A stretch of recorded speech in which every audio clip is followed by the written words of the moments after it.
Setelah sempat dikabarkan menolak, selebgram Chandrika Cika akhirnya bisa hadir sebagai saksi dalam kasus dugaan penganiayaan dengan terdakwa Rico Valentino dan Putra Siregar kemarin di Pengadilan Negeri Jakarta Selatan. Mengenakan kemeja putih, Cika tampak santai menghadiri sidang. Dalam persidangan, Cika mengaku menjawab semua yang ia ketahui atas apa yang terjadi saat itu.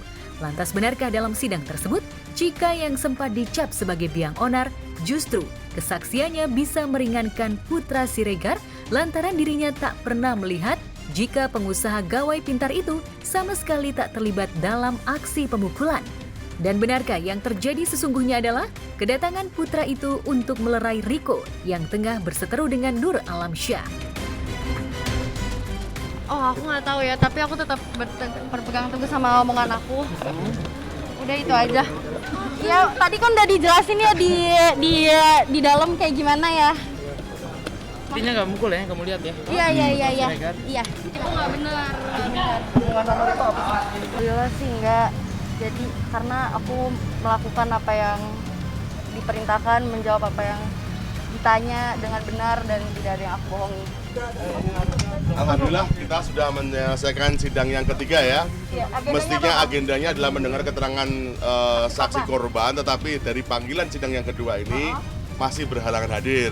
Dan tadi sudah ditunjukkan surat dari kuasa hukum si saksi korban, si pelapor, alasannya adalah sedang mengikuti kegiatan ujian masuki Akpol ya.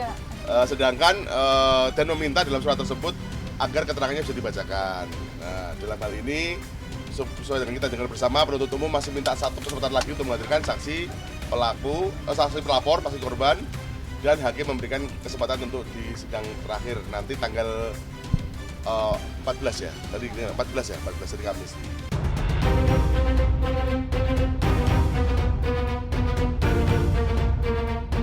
Selain Cika, pihak JPU juga menghadirkan saksi dari korban. Namun karena suatu alasan, saksi dari korban itu tak bisa hadir. Di sisi lain, pihak Putra Siregar justru meragukan kesaksian dari Cika yang dinilai terlalu berbelit-belit dalam mengungkapkan kesaksian di persidangan. Ditambah kejanggalan semakin terlihat saat Cika mengaku tak terpengaruh minuman keras saat kejadian berlangsung. Hal itu dinilai tak sesuai dengan fakta yang ada di lapangan. Menurut saya berbelit-belit. Dan itu jauh dari fakta. Jadi gini, sehingga dari keterangan dari saksi tadi dibantah oleh terdakwa Rico Valentino ya. Jadi seolah-olah mereka tidak ada hubungan yang intens sebagai teman, ternyata ada. Nah, yang ketiga, saksi Chandrika mengaku dia tidak mabuk, padahal bersama dengan mereka sebelumnya adalah nongkrong bersama-sama di kafe yang lain dan mereka mengetahui bahwa saksi Chandrika adalah mabuk, kan seperti itu. Nah, itu tadi yang dibantah oleh saudara Rico di persidangan. Selain itu ya kita tahu bersama lah bahwa sebelum mereka datang ke lokasi, mereka bersama-sama di tempat yang lain, lalu datang ke tempat yang kafe kode seperti itu. Jadi kayaknya seperti keterangan saksi Cika seolah-olah dia nggak ada hubungannya dengan para terdakwa ini, bahkan baru mengetahui pada saat kejadian keributan itu, kayaknya agak terlalu minor ya, agak terlalu naif ya seperti itu. Aku tetap teguh sama omongan aku sih. Karena mungkin emang kita sering ketemu, cuman nggak dijanjiin untuk kita berdua bakal ketemu, nggak sengaja aja, jadi kita ada di satu tempat. Sebenarnya yang di dalam sama yang sekarang sebenarnya sama aja, jadi ya yang apa yang kalian dengar tadi di dalam itu dia jawaban aku.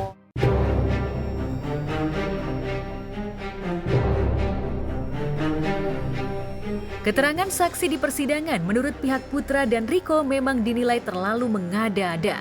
Di lain sisi, tim pengacara meyakini jika kliennya itu tak bersalah usai rekaman CCTV diperlihatkan di persidangan. Lantas, akankah pihak Putra bakal melakukan manuver hukum lain dan sudah memiliki bukti kunci yang bakal membebaskan kliennya dari jerat hukum?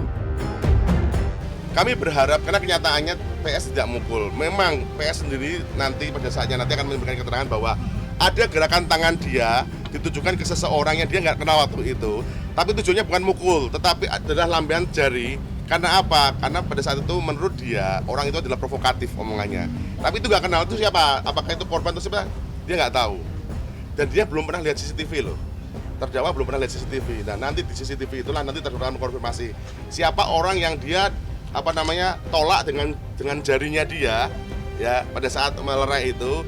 yang dianggap sebagai memukul. Dan pada saat itu yang kita lihat semuanya kena di posisi wajah sebelah kiri, dia menghindar, ya kan? Menghindar dan di posisi wajah sebelah kiri.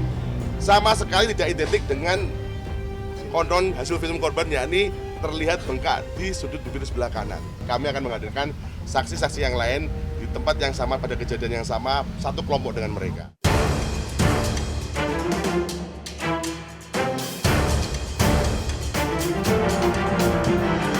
Sejak masalah ini bergulir, Chika memang selalu dikaitkan dengan dugaan penganiayaan. Bahkan, istri Putra, Septi pun sempat menyinggung jika kehadiran Chika selalu menjadi musabab masalah. Septi pun sempat mengaku jika dirinya ogah untuk bertemu dengan Chika. Lantas benarkah hingga kini Chika belum sempat menemui Septi hingga ia hadir dalam sidang sebagai saksi? Udah ketemu sama istri Bang Putra belum? Belum, Kenapa mungkin kalau boleh tahu? karena belum ada waktu aja untuk ketemu. Mungkin di awal waktu masalah ini benar-benar ramai, aku merasa nggak enak sama Kak Septi, jadi aku nggak mau ada salah paham, jadi aku menjelaskan ke Kak Septinya langsung, biar nggak ada omongan dari orang lain. Ada komunikasi, mantau sih ke depannya ya ikutin aja lah, nanti jalannya kayak gimana yang terbaik, doain aja yang terbaik.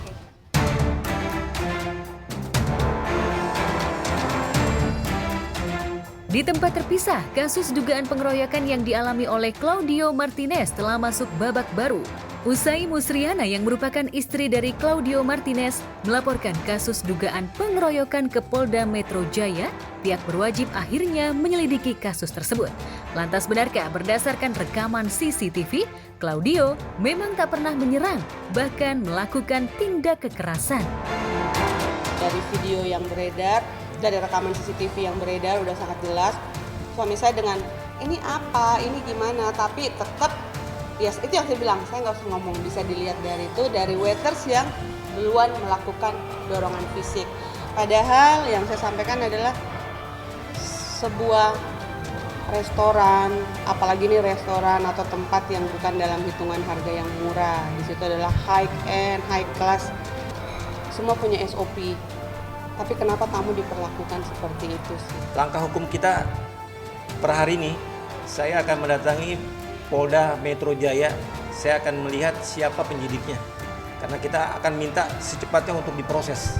Karena kita udah punya alat bukti yang cukup, unsurnya sudah memenuhi. Jadi tidak bisa diulur-ulur lagi. Itu. Dan pihak kami tidak akan menghalangi proses hukum dan siap membantu pihak kepolisian dalam proses investigasi.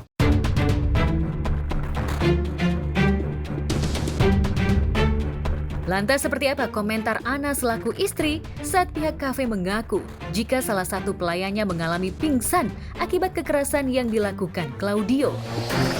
Bapak Lohe langsung mencoba mengamankan Bapak Claudio Martinez karena sangat agresif atas kontak fisik yang dilakukan dan akhirnya terjadi keributan yang tidak terhindarkan. Yang perlu diingat, di sini tidak ada pengeroyokan yang terjadi. Kalau saya dengar ada statement bahwa tidak ada pengeroyokan, terus suami saya luka parah, suami saya hidung patah, semua bercucuran darah. Yang melakukan pemukulan siapa? Karena setahu saya, namanya pengeroyokan adalah proses pemukulan atau kekerasan yang dilakukan lebih dari satu orang. Terus kalau bukan pengeroyokan apa mas namanya? Suami saya digebukin hantu tiba-tiba. Itu kan hanya potongan video yang short ya, sebenarnya ada lebih panjang lagi. Dan ini semuanya masih dalam penyelidikan.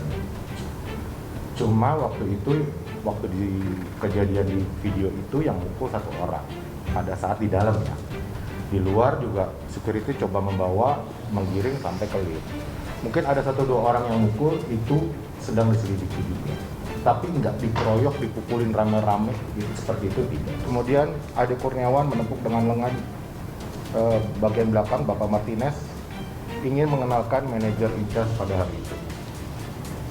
Tetapi secara spontan Bapak Claudio Martinez menoleh ke arah Ade Kurniawan dan melakukan kontak fisik kembali dengan cara memukul sikut pada bagian kepala Ade Kurniawan sampai terjatuh dan pingsan.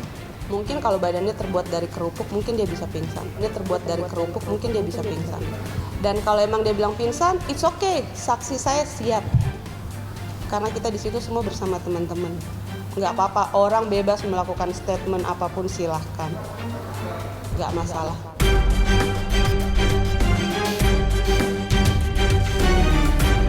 Seperti ingin memberi efek jera kepada pelaku agar tak main hakim sendiri, pihak Claudio melakukan upaya hukum, meski pihak kafe telah meminta maaf.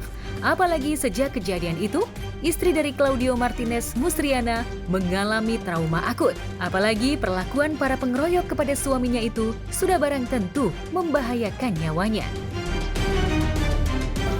Saya seorang ibu, saya minta keadilan.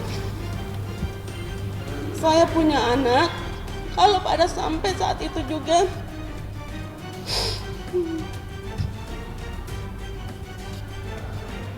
suami saya cacat atau suami saya mati konyol, siapa yang akan membiayain anak-anak saya? Saya di sini orang kecil, saya bukan orang besar. Saya tidak minta apa-apa, saya cuma minta keadilan. Saya kecewa, saya di sini hanya menuntut keadilan, saya nggak menuntut apa-apa. Pokoknya yang paling kerugian adalah harga diri sama psikis. Saya jujur, saya masih trauma, saya belum berani ketemu orang banyak. Nah, kita tunggu bagaimana kelanjutannya. Masalah mediasi tentu terbuka, saya sangat terbuka mediasi itu.